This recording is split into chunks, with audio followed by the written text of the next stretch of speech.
వందే మాత్రం. నేను మీ journalist Navata. Welcome to R political.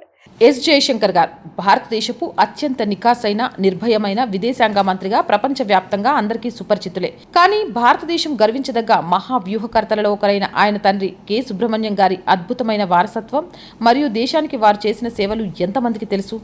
ఆయన కేవలం ఒక గొప్ప దౌత్యవేత్తకు తండ్రి మాత్రమే కాదు, ఈ ఆధునిక భారతదేశాన్ని వ్యూహాత్మకంగా నిర్మించిన ఒక మహాద్రష్ట, దేశభక్తుడు. భారతదేశ రక్షణ, భద్రత మరియు అనువిధానాలకు దిశానిర్దేశం చేస్తూ భారత అనుసిద్ధాంత పితామహుడిగా ఆయన చరిత్రలో నిలిచిపోయారు.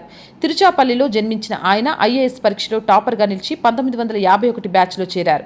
ఆ తర్వాత కాలంలో భారతదేశ వ్యూహాత్మక వ్యవహారాల్లో అత్యంత శక్తివంతమైన స్వరంగా ఎదిగారు.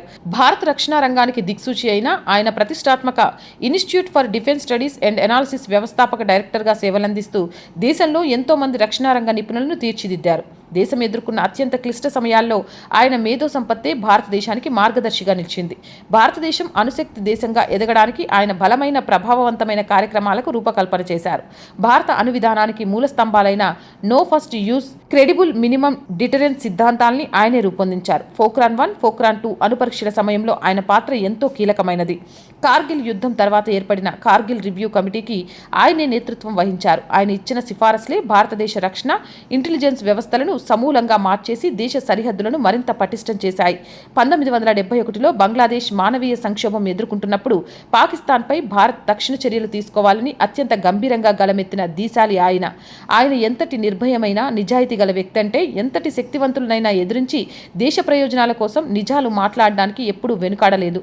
జీవితంలో ఆయన ఎన్నో సవాళ్లను ఎదుర్కొన్నారు. ఒకసారి ఆయన ప్రయాణిస్తున్న ఇండియన్ ఎయిర్ లైన్స్ ఫ్లైట్ 421 విమానాన్ని ఉగ్రవాదులు హైజాక్ చేసినప్పుడు చావుకు ఎదురు నిలిచి మరీ ప్రాణాలతో బయటపడ్డారు. ఆశ్చర్యకరమైన విషయం ఏంటంటే, ఢిల్లీలో ఆ సంక్షోభాన్ని పరిష్కరించే క్రైసిస్ మేనేజ్మెంట్ టీంలో ఆయన కుమారుడు ఎస్ జయశంకర్ గారు కూడా ఒక సభ్యుడిగా ఉన్నారు. పాలసీల రూపకల్పన మాత్రమే కాకుండా ఆయన ఒక గొప్ప కాలమిస్టుగా, రచయితగా, దేశ ప్రధానులకు నమ్మకమైన సలహాదారుడిగా వ్యవహరించారు. భారత్ అమెరికా పౌర అణు ఒప్పందం విజయవంతం కావడంలో ఆయన మేధస్సు ఎంతో తోడ్పడింది. కానీ ఆయన గొప్పతనానికి మకుటాయమానం ఆయన నిరాడంబరత.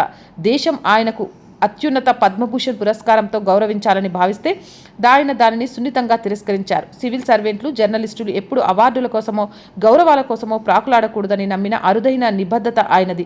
2011లో కె సుబ్రహ్మణ్యం గారు భౌతికంగా మనల్ని విడిచి వెళ్లిన ఆయన చూపిన మార్గం, ఆయన దేశభక్తి, ఆయన వ్యూహాత్మక ఆలోచనలు నేటికి రేపటికి భారతదేశానికి దిక్సూచిగా ఉంటూనే ఉన్నాయి. మాతృభూమి రక్షణ కోసం, దేశ సర్వసత్తాకత కోసం తన జీవితాన్ని దారపోసిన ఈ మహనీయుడికి శతకోటి వందనాలు. మోర్ వీడియోస్ కోసం R group of channels, R voice, R political, R Sanskriti 3 channels ని వెంటనే సబ్స్క్రైబ్ చేయండి. కంటెంట్ బాగుంది అనిపిస్తే లైక్ చేయండి, షేర్ చేయండి. ఆర్థికంగా ఆర్ గ్రూప్ ఆఫ్ ఛానల్స్ కి మీ సహాయం చాలా చాలా అవసరం. సహాయం చేస్తారు అని ఆశిస్తున్నాను. సహాయం చేయాలి అని అంటే సబ్స్క్రిప్షన్ పక్కనే జాయిన్ అనే బటన్ ఉంది. 1 to 5 లెవెల్స్ ఉన్నాయి. ఏదో ఒక లెవెల్లో సపోర్ట్ చేయొచ్చు.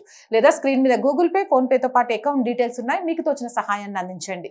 వ్యాపార ప్రకటనల కోసం 8328500576 నెంబర్ని సంప్రదించండి. జై హింద్, జై భారత్.